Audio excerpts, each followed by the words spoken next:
આમાં આપણે આવી ગયું ટમેટા, ડુંગળી, લસણ અને આદુ, મોરીગર, રીંગણા ને આ છે આપણું હાથે બનાવી ગયેલું પનીર. પછી આપણે ટોપલું સુલે મૂકી એમાં તેલ નાખી લીધું. સુલા ઉપર ટોપ્યું હોય ને એટલે તેલ થવામાં થોડીક વાર લાગે.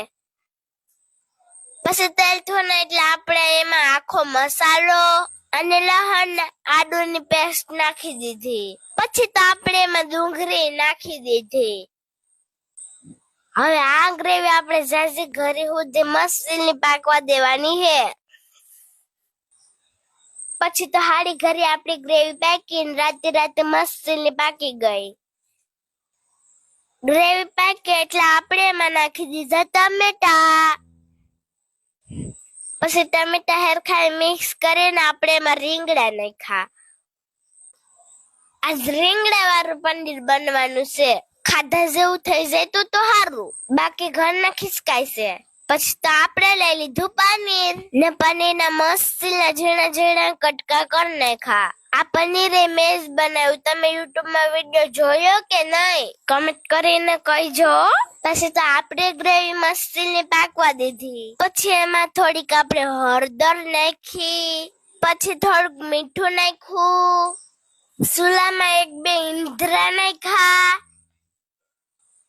પછી આપણે પનીરમાં નાખી ચટણી. ચટણી તો વધુ નાખવી પડે કેમ કે આપણે રહ્યા બધા તીખું ખાવા વાળા. થોડીક વાર બધું પાકવા દીધું ને આપણી ગ્રેવી બની ગઈ રાતી સોર જેવી મસ્તીની. હવે આપણે એમાં નાખી દીધું પનીર.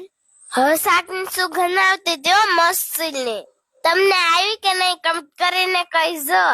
હરખાએ થોડુંક પાકવા દીધું ને આપણે થોડુંક નાખ્યું પાણી. હવે આપણું શાક એકદમ રેડી થઈ ગયું. પણ પાણી નાખવું એટલે થોડીક વાર પાકવા દઈએ. પછી ઘડીક શાકને પાકવા દીધું. પછી આપણે ઉતારી લીધું. તો તમને મારું શાકનું લુક કેવું લાગ્યું કમેન્ટ કરીને કહેજો. પણ તો આપણે શાકને વધુ હલાવ્યું તો એટલે ભાંગીને ભૂક્કો થઈ ગયું. તોય જો તમને અમારો વિડીયો પસંદ આવે ને તો લાઈક કરી દેજો ને 2-3 જણાને શેર કરવાનું ન ભૂલતા. અને આવા જ વિડીયો જોવા માટે અમારા અકાઉન્ટને ફોલો કરી દેજો. Bye take tech.